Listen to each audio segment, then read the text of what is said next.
just got finished watching the UK press conference for Wladimir Klitschko versus Tyson Fury.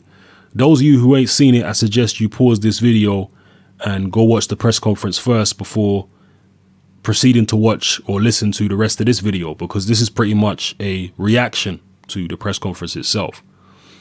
Now, we all expected trash talk and theatrics from Tyson Fury, and that's exactly what we got in spades. Those of you who have seen the press conference, you know what I'm talking about. Now, some people are going to find Fury's antics distasteful, and other people are going to find him entertaining. Whichever side of the fence you sit on, I'm not really interested in engaging in that debate, because this is a debate that has been raging since pretty much the beginning of Tyson Fury's career. What I'm interested in is the psychology of both fighters and whether these antics by Tyson Fury are actually going to increase or decrease his chances of winning the fight. Now, those people who hate Tyson Fury, and there are many, and I'm not telling them that they shouldn't hate him or whatever. He's a Marmite kind of character. You either love him or hate him.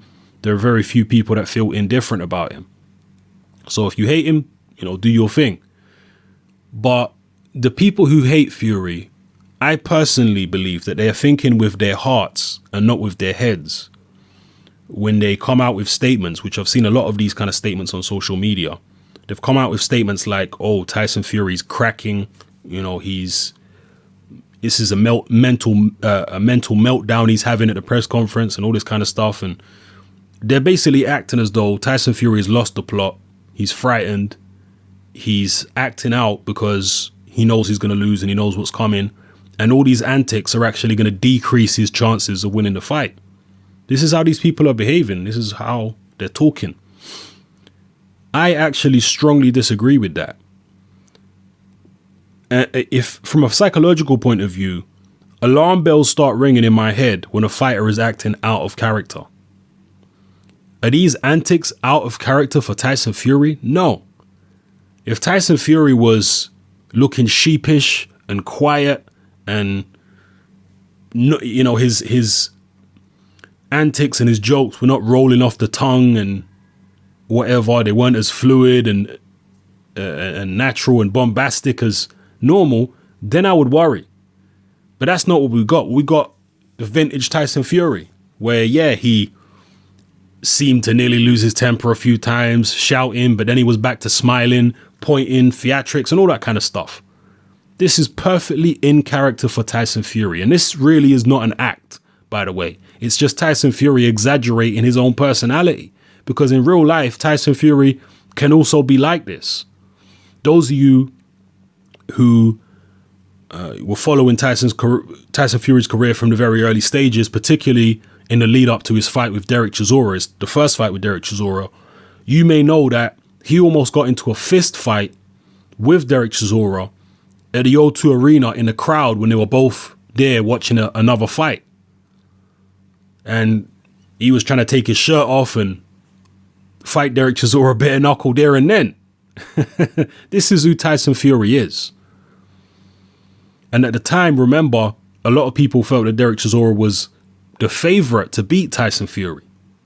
They'd seen the difficulty that John McDermott had given Tyson Fury, and they thought, Chisora's better than McDermott. He'll be able to do a number on Tyson Fury. So that was a point where some people felt Fury might be intimidated by Chisora. He wasn't. He was very angry and animated at Chisora. This is how Tyson Fury is. So in this latest press conference for Klitschko, it's vintage Fury. He's in his psychological element. Was Wladimir Klitschko in his psychological element? I don't think so. I actually think that looking at the body language of the two men, I felt that Tyson Fury was the one who looked more, particularly as the press conference went on, Tyson Fury was the one who looked more comfortable, more happy, even though he lost his temper here and there. Whether he was serious or not losing his temper, I don't know, but it's normal for Tyson Fury to act like that. I felt that he looked a more comfortable guy there. Wladimir Klitschko, particularly after a couple of Tyson Fury's tirades, after he changed back out of his costume into his normal clothes, I felt Wladimir looked a bit like a fish out of water psychologically, because he was rambling on with his normal, I guess, boring way, in his normal boring fashion, and the crowd weren't sympathizing. The crowd who were there were not sympathizing with Wladimir. You know, normally when Vladimir's there with a Shannon Briggs or someone like that, or even a David Haye, even though he's not the one coming out with all the antics and theatrics, he still gets the, I don't know if sympathy is the right word, but he still gets the favor of the crowd, even when he's not the one cracking all the jokes, because he just sits there and smiles, and then he says something a bit sarcastic and a bit, you know, goofy about his opponent who's kicking up this big scene, and the crowd tend to stay with Wladimir. And I think Wladimir needs that psychologically. He needs to feel in control. He needs to feel like he is the master of the situation. And with Tyson Fury, in this press conference anyway, from looking at Wladimir's body language, he didn't feel like the master of the situation. I don't think Wladimir was scared, but I think he was a little uneasy about how the press conference went. After one of Tyson Fury's tirades, Wladimir got on the microphone and said something like Tyson Fury is psychologically unstable and all this kind of stuff. And he said this previously, but it was interesting the timing that he said it, because he really didn't have anything left to say. And he came out and said, oh, he's psychologically unstable, this, that, and the other. And to me, that was a way of Wladimir trying to rationalize what Tyson Fury was doing. Because Wladimir is someone who psychologically requires order. He needs order. He needs everything to be in its place for him to feel comfortable. And this is why I mentioned this in the post-fight video for Klitschko Jennings. I mentioned that once the referee stopped allowing Wladimir to hold and lean on Bryant Jennings, Wladimir's whole body language and demeanor changed.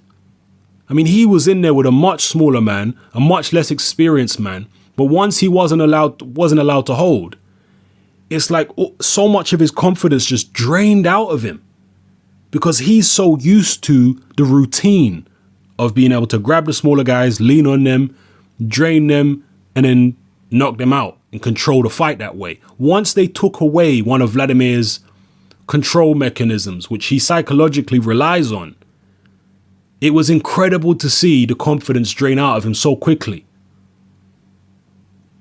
And like I say, that is how Wladimir's mind works. That's how he operates psychologically. He needs order. He needs to know what's going to happen before it happens. John Fury, after the press conference today, in an interview with IFL TV, came out and said that unpredictability is what gets to Wladimir. And I totally agree. Now, say what you want about John Fury. Some people have said all types of things about him. Whatever you think about him as a person, that's your opinion. I'm not here to, say one way or another how I feel.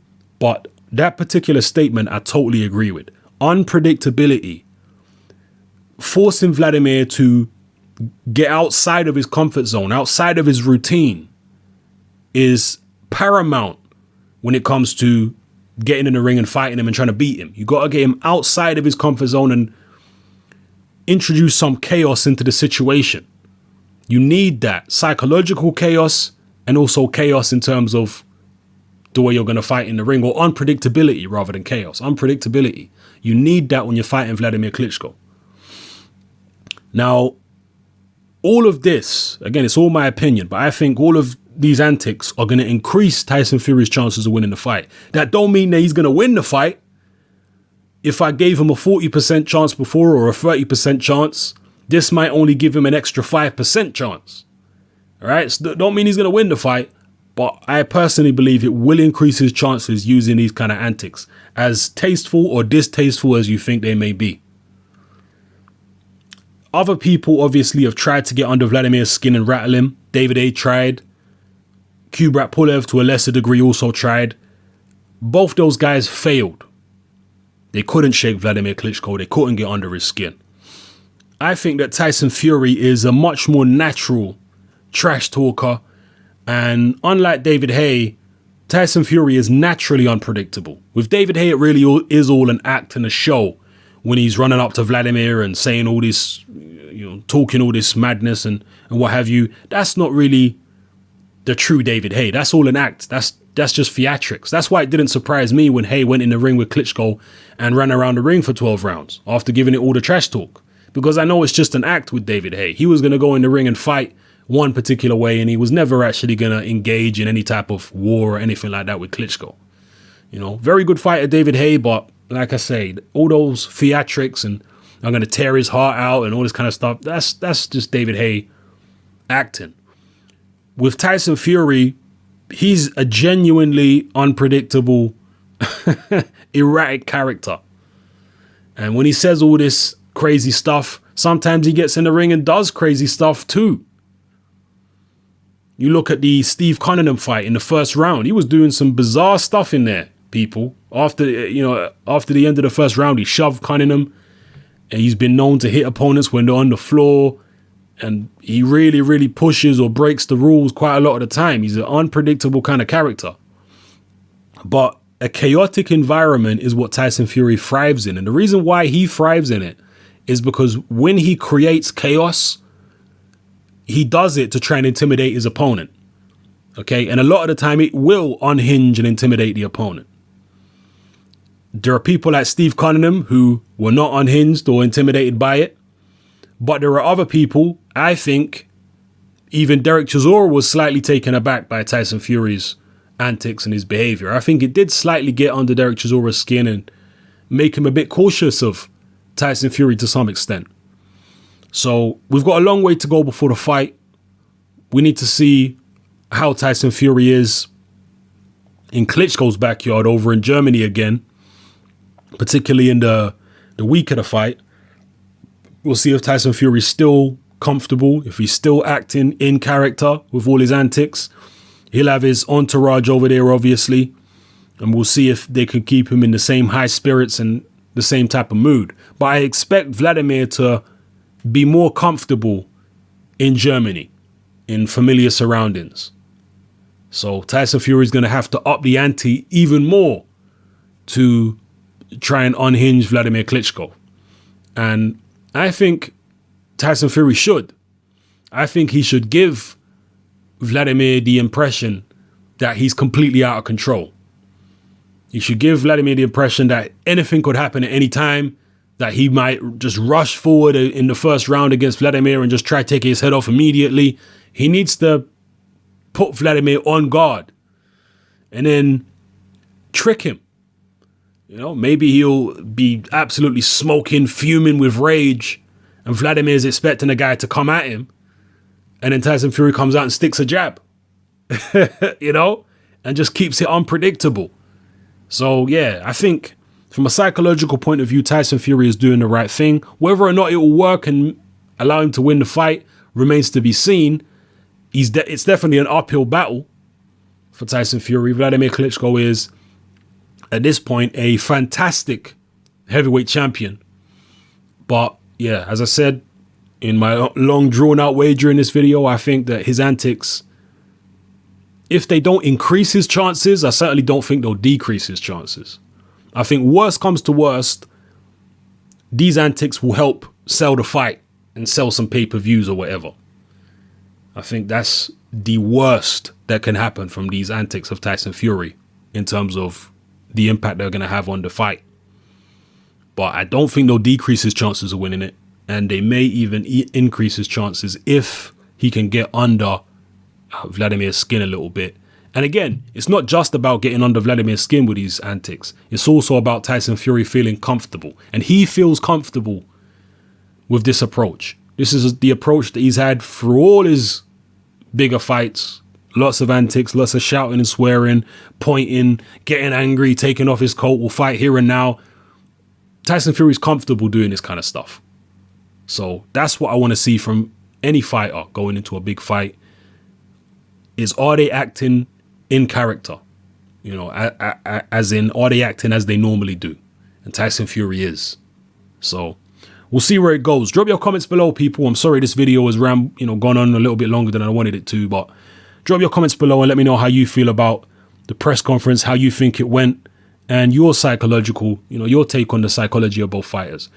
I'm out.